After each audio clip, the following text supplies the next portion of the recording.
আরাবুলকে নিয়ে একটা জল্পনা ছিল যে আরাবুল ইসলাম নাকি আইএসএফে যোগদান করবে, কিন্তু কালকে একেবারে নওশাদ সিদ্দিক মিডিয়ার সামনে বলে দিয়েছে যে আরাবুলের দলে নেওয়ার কোনো প্রশ্নই ওঠে না। কি বলবেন, সামনে বিধানসভা ভোটে কি আপনারা লড়াই দিতে পারবেন যদি আরাবুলকে দলে না নেওয়া হয়? দেখেন, আরাবুল ছাড়াই তো আমরা ইতিপূর্বে তিনটে নির্বাচন লড়লাম। বিধানসভা লড়েছি, পঞ্চায়েত লড়েছি, লোকসভাতেও লড়েছি। তো আরাবুল আমাদের দলে ফ্যাক্টর হবে কেন?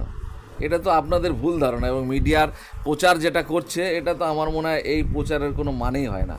তারপরের কথা হলো, আরাবুল কি করবে না করবে তার নিজের সিদ্ধান্তের ব্যাপার, আমাদের দলেরও সিদ্ধান্তের ব্যাপার, তাকে নেওয়া না নেওয়ার প্রশ্ন। তারপর সেরকম কোনো কথা এখনও তো ওঠেইনি, এটা তো একটা বাতাসে ভাসানো কথাবার্তা চলছে। আর আরাবুল ছাড়া আমরা লড়তে পারবো কিনা এই প্রশ্নটাই তো আমি মনে করি একটা অহেতুক প্রশ্ন, এই প্রশ্নের কোনো মানেই নেই। আমরা ইতিপূর্বে দলটা তৈরি করেছি, আরাবুল তো একটা তৃণমূলের কি বলবো একেবারে হার্ডকোর নেতা, যেটা ওর জন্মলগ্ন থেকে, তৃণমূলের জন্মলগ্ন থেকেই ও পার্টিটা তৃণমূলই করছে, এবং ভাঙড়ের তৃণমূলের মুখ হিসাবে ও ছিল। তো তার বিরুদ্ধেই তো আমরা লড়াই করে এই পর্যন্ত এগিয়ে এসেছি। সুতরাং সে না আসলে আমরা লড়তে পারবো না, এরকম মানসিকতা আপনাদেরই বা তৈরি হচ্ছে কেন? ভাঙড়ে আইএসএফ আসার মূল কারণ নাকি আরাবুল ইসলামের অনেকটাই সহযোগিতা ছিল, গোপন সূত্রের খবর, কি বলবেন? না, এইটা আমরা কোনো মতেই মেনে নিতে পারছি না। আমরা স্বতঃস্ফূর্তভাবে অন্যায়ের বিরুদ্ধে প্রতিবাদ করতে করতে আমরা একটা জায়গায় এসে একটা দল তৈরি করেছি, এবং মানুষের স্বতঃস্ফূর্ত সহযোগিতা এবং স্বতঃস্ফূর্ত আন্দোলনের মধ্য দিয়ে এই দল কিন্তু তৈরি হয়েছে। এই দল কিন্তু আগে তৈরি হয়ে জনসমর্থন তৈরি করেছে এরকম ব্যাপার নয়, এটা একটা সম্পূর্ণ ভিন্ন প্রেক্ষাপট। জনগণের স্বতঃস্ফূর্ত আন্দোলন এবং সহমতের ভিত্তিতে এই দল কিন্তু তৈরি হয়েছে। সুতরাং এখানে ওই রকম কথার কোনো সারবর্তা নেই। আরাবুল সাহেব যদি আইএসএফ দলে আসতে চায়, আইএসএফ এর পক্ষ থেকে ওয়েলকাম থাকছে। আমরা আলোচনা করব আমাদের দলের মধ্যে, আমাদের রাজ্য কমিটি যারা নেতৃত্ব আছে, নওশাদ ভাই অলরেডি একরকম কথা বলে দিয়েছেন, তারপরেও আমরা আলোচনার দরজা খোলা রাখছি। রাজনীতিতে কোনো দিন চিরশত্রু বলে কিছু হয় না, আমরা যেটা বুঝি। কিন্তু আমাদের অভিজ্ঞতা, এই রাজনীতি করতে গিয়ে গত পঞ্চায়েতে আমাদের কয়েকটা ভাইকে হারাতে হয়েছে, অর্থাৎ তৃণমূল দল আমাদের ভাইয়ের রক্তে হাত রাঙিয়েছে।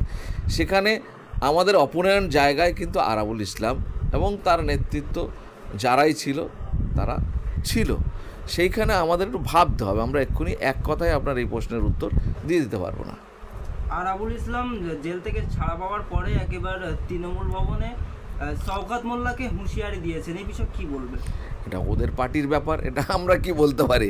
কখন শওকত মোল্লা আরাবুলকে হুমকি দিচ্ছে, আরাবুলের বিরুদ্ধে চক্রান্ত সাজিয়ে তার নিজের জায়গা পোক্ত করার চেষ্টা করছে। আরাবুল ভিতরে ছিল, আরাবুল এখন বাইরে এসছে, সে দেখছে আমি জমিটা তৈরি করলাম এত কষ্ট করে, আমার জমি বাইরে থেকে এসে অন্য দল করা একটা লোক সে এসে আমার জমির দখল নিয়ে নিচ্ছে, তারও সহ্য হচ্ছে না। সে তার কথা বলেছে, যুক্তিসঙ্গত কথা, কিন্তু সবার শেষে বলবো এটা ওদের পার্টির ইন্টারনাল ব্যাপার, এখানে আমাদের মতামত দেওয়ার খুব বেশি জায়গা নেই। এই আরাবুল শওকত মোল্লা যে গোষ্ঠীদ্বন্দ্ব সামনে 26-এ বিধানসভা আসছে, এটা কি আপনারা বাড়তি সুবিধা পাবে? না, এটা আমরা মনে করি না। আমরা প্রত্যেকবারই দেখেছি ওদের গোষ্ঠীদ্বন্দ্ব হয়, নিজেদের মধ্যে ঝগড়া হয়, মারপিট হয়, হাতাহাতি হয়, হ্যাঁ, তারপরে দেখা যায় ভোটের সময় এক জায়গায় বসে আমাদের দলকে কিভাবে জব্দ করা যায়, কিভাবে আমাদের ছেলেদেরকে মিথ্যা কেসে ফাঁসানো যায়, কিভাবে আমাদের ছেলেদের মাথা ফাটানো যায়, সেই প্ল্যানিং করে। সুতরাং ওদের ওই দ্বন্দ্বের পেছনে আমাদের পড়ে থেকে কোনো লাভ নেই। আমরা আমাদের সংগঠন কিভাবে আগামী দিনে এগিয়ে নিয়ে যাব, মানুষের পাশে কিভাবে থাকবে এবং মানুষের ভালোবাসা কিভাবে পাবো, মানুষের ভরসা এবং আস্থা কিভাবে আরও দৃঢ় হবে, সেই চেষ্টায় আমরা থাকবো। ভাঙড় বিধানসভা উত্তপ্ত হলে অভিযোগের তীর থাকতো সেই আরাবুল ইসলামের দিকে, এবারে কি তাহলে ভাঙড়ে শান্তি ফিরবে, শান্তির বার্তা দেবেন সেই আরাবুল? কি বলবে আরাবুল? কি বলবে না বলবে তার ব্যক্তিগত ব্যাপার, সে শান্তির বার্তা দেবে না আবার ফের বোম বন্দুক লাঠি নিয়ে আইএসএফের উপর ঝাঁপিয়ে পড়বে, তার একেবারে নিজস্ব ব্যাপার। ওখানে আমরা কারণ মনের কথা কি বলতে পারি? তবে ভাঙড়বাসী হিসেবে, আমরা ভাঙড়ের ভূমিপুত্র হিসেবে আমরা যে লড়াই লড়ছি, ভাঙড়ের শান্তি বজায় রাখা, মানুষের হক আদায়ের লড়াই, এই লড়াইয়ে যে যে রাজনীতি করুক, আমি তো বলবো ভাঙড়ের উন্নতি, ভাঙড়ের সার্বিক ডেভেলপমেন্টের জন্য সবার চিন্তা করা উচিত, সব রাজনৈতিক দলের চিন্তা করা উচিত। এবং শান্তি প্রতিষ্ঠার জন্য এককভাবে হয় না, আমরা শুধু আইএসএফ চেষ্টা করে গেলেই যে শান্তি আসবে তার কোনো মানে নেই। সব রাজনৈতিক দলের আন্তরিক হওয়া উচিত শান্তির প্রতি। ভাঙড়ের যে একটা সম্মান আগামী দিনে প্রতিষ্ঠিত হোক, এটা আমরা সবাই চাই। যদি আইএসএফ দলে আসতে চায়, আইএসএফ এর পক্ষ থেকে ওয়েলকাম থাকছে।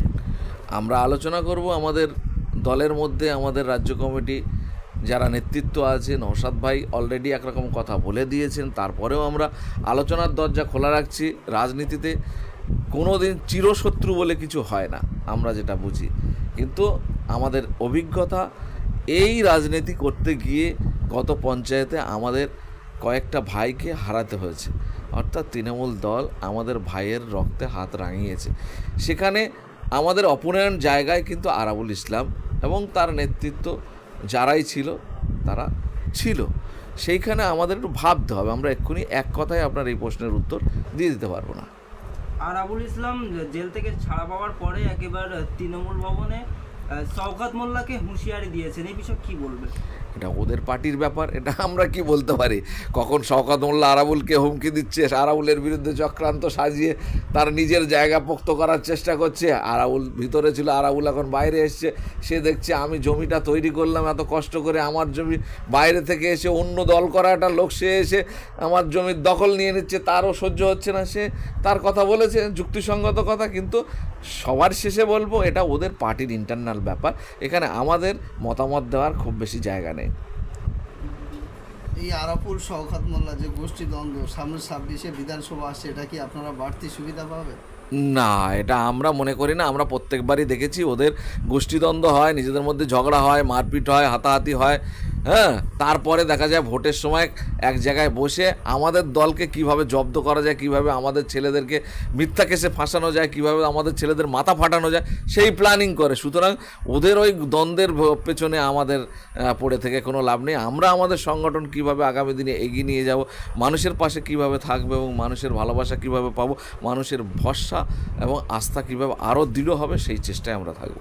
ভাঙড় বিধানসভা উত্তপ্ত হলে অভিযোগের তীর থাকতো সেই আরাবুল ইসলামের দিকে, এবারে কি তাহলে ভাঙড়ে শান্তি ফিরবে, শান্তির বার্তা দেবেন সেই আরাবুল? কি বলবে আরাবুল? কি বলবে না বলবে তার ব্যক্তিগত ব্যাপার, সে শান্তির বার্তা দেবে না আবার ফের বোম বন্দুক লাঠি নিয়ে আইএসএফের উপর ঝাঁপিয়ে পড়বে, তার একেবারে নিজস্ব ব্যাপার।